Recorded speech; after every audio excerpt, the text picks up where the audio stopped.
everybody. We are back for week 3 of One Book July and how we're implementing the bullet journal method.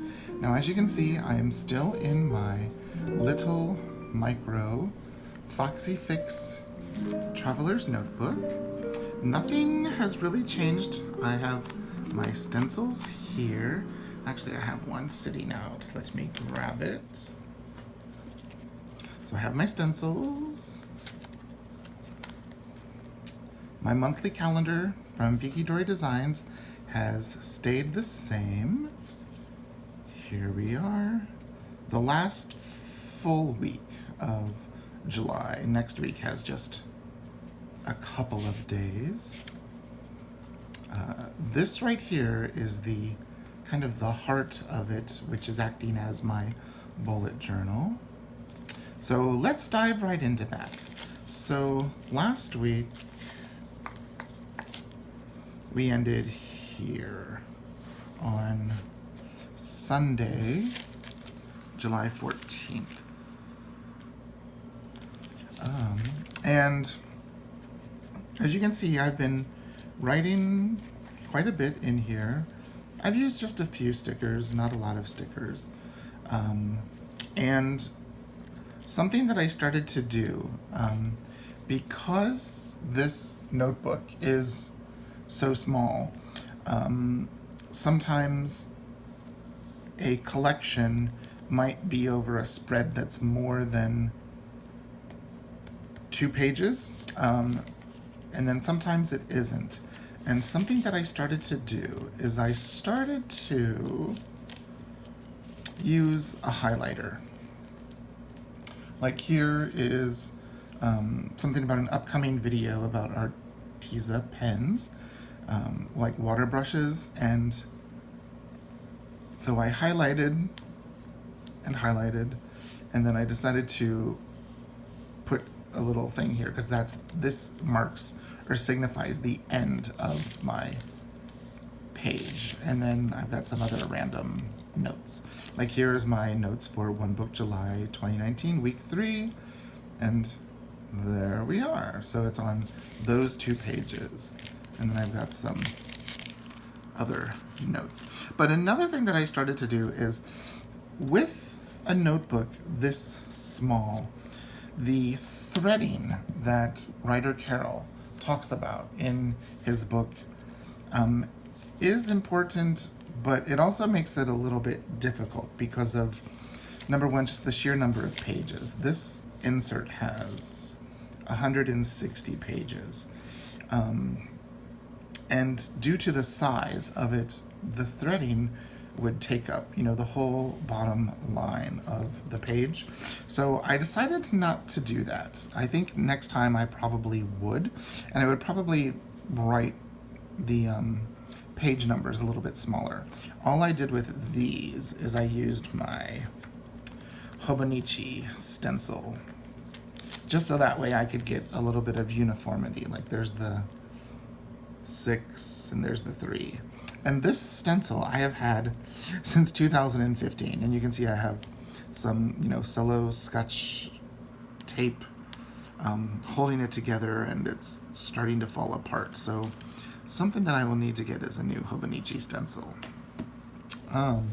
But another thing that I did after watching Carrie Harling's video and Romany's, one of their videos from last week, is on a day where I actually had tasks that I needed to do, either, around the house, out and about, or for YouTube or something.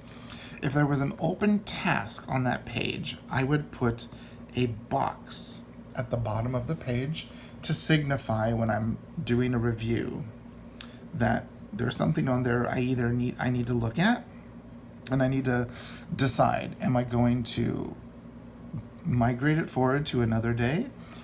Is it something that I did do that I forgot to mark off? Or is it something that really doesn't need to be done? And then when one of those 3 things happen, I would then mark it however it needed to be marked, and then fill in the box. So that way I know that all of the tasks that I have on that page are done or completed in some fashion. And then if it's a page like this, where I'm writing about health, about some things that we're wanting to do, there's no like real tasks on it. So there's no box for me to fill in. So that means it doesn't warrant one. So when I am doing at the end of next week, when I'm doing the end of the month review, I can, go through and see if there are any tasks that I had written down to do through the month.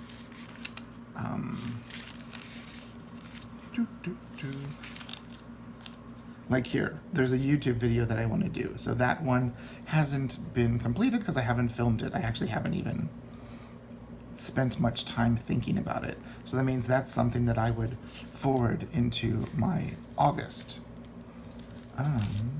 So that has been very good for me, especially because this insert is so small. So there we are, July 14th, notes. And then some of the day's tasks spilled over to the top of this page. And so I just wrote Monday the 15th and then kept going. And again, you can see I had some tasks there. Like here, there's an open box. Okay, so this is one of the ones that I've been trying to create myself a morning routine. And one of the things I do in the morning routine is make the bed. And actually on Tuesday, I did not make the bed. So we'll just put an X, it didn't get happened. And since it is no longer Tuesday, we can just fill in that box because that task has timed out. It's done.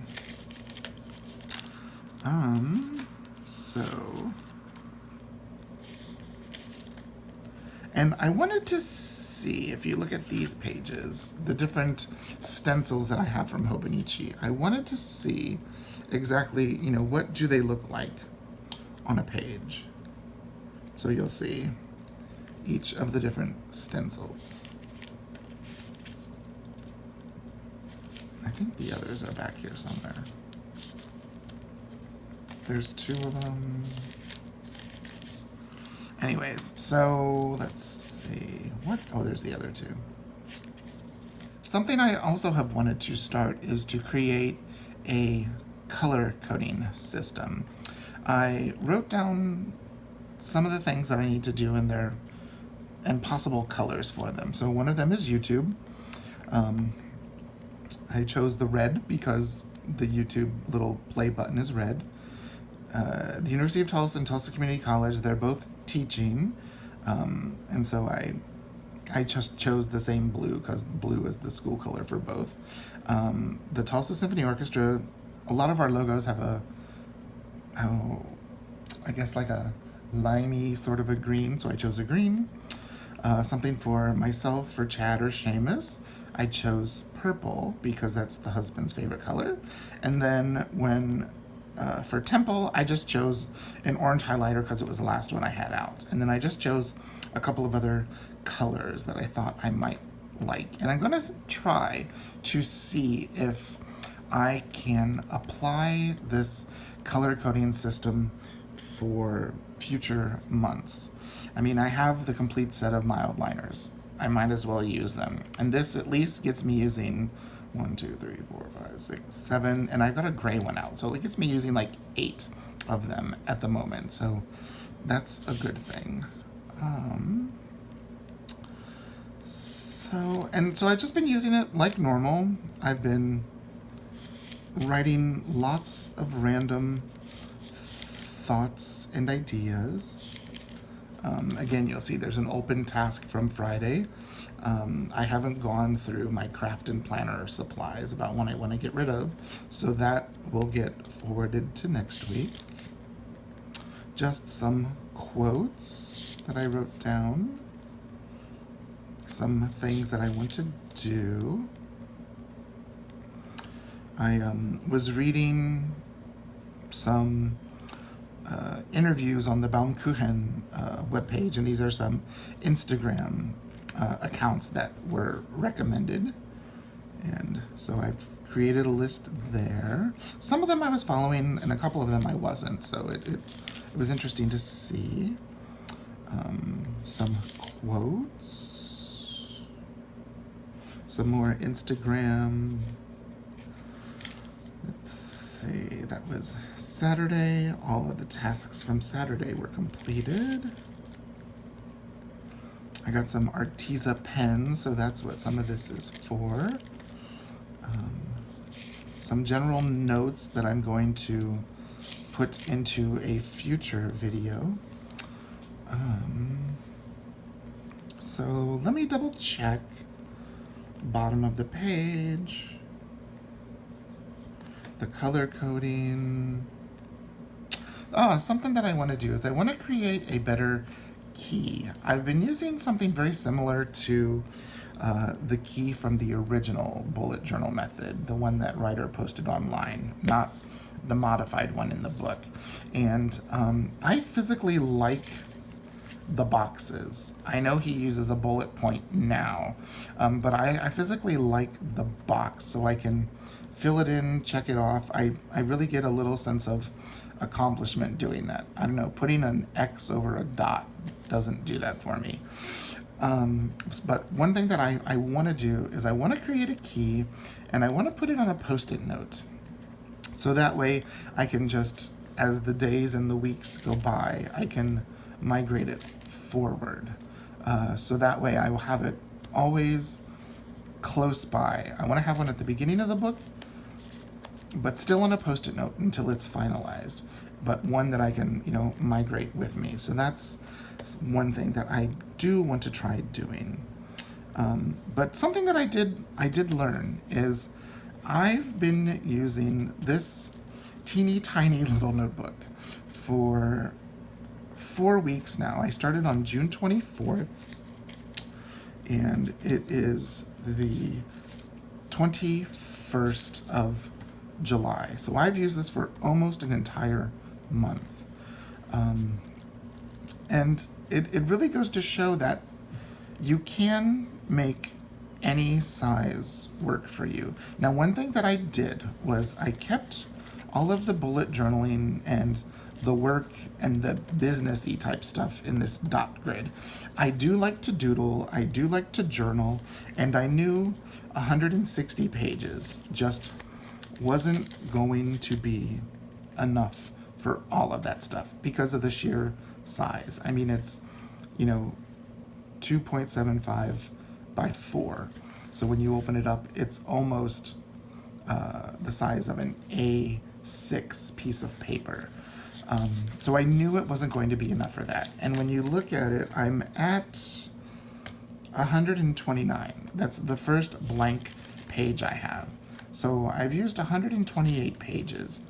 And then towards the back of the book, you can see I was testing pens and highlighters to see how they would work on the Tomoe River paper, and also testing my stencils.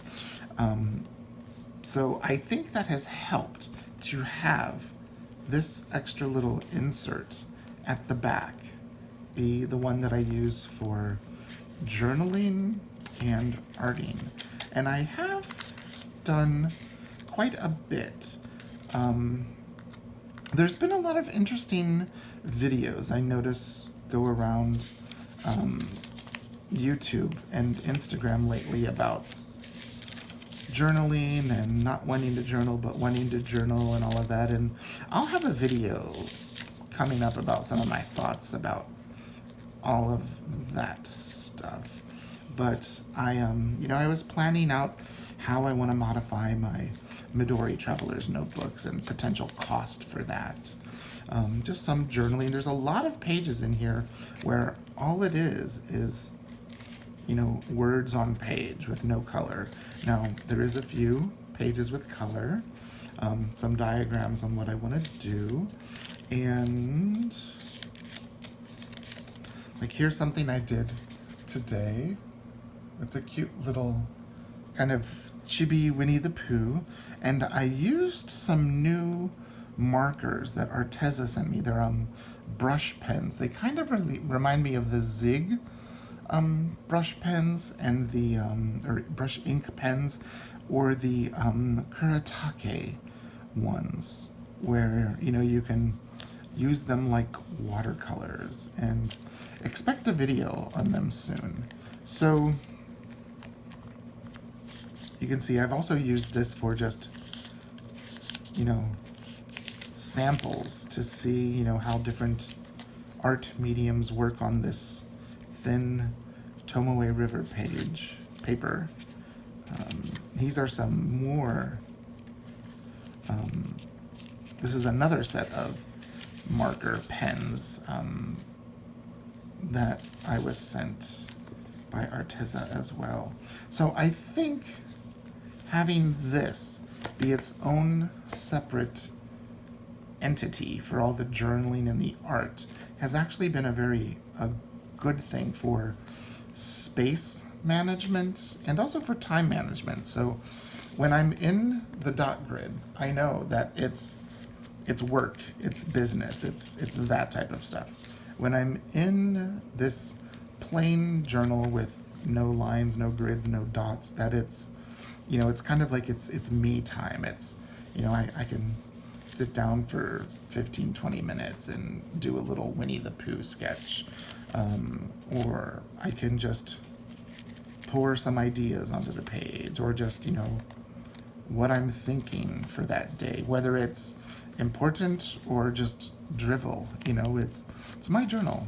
I can do what I want in it. So that's kind of where I am right now at the end of week 3. I don't have many pages left in this.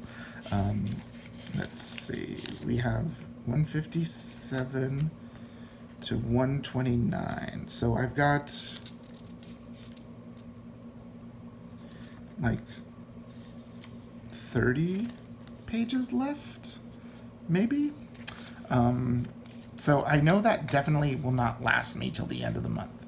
So what I will do is I will use this until it is finished, and then I will move on to what I have set up for August and for hopefully the remainder of the year. And I will have a video with that setup coming probably towards the end of this week, early next week, because I've been playing around with some things to see if I would like them for the school year and the season. So there you go. How has this One Book July been for you? It's been very good for me to reread the bullet journal method, really thinking about my what he calls intentionality. What am I doing? Why am I doing it? Do I want to do it? It's been real good to revisit some of those questions with how it pertains to my planning. So, leave a comment down below. What have you learned about your planning this month? Is it helping you? Isn't it helping you? What are some things that you want to do with your future planning? Okay, I'll leave it there, and I'll see you in the next one. Bye-bye.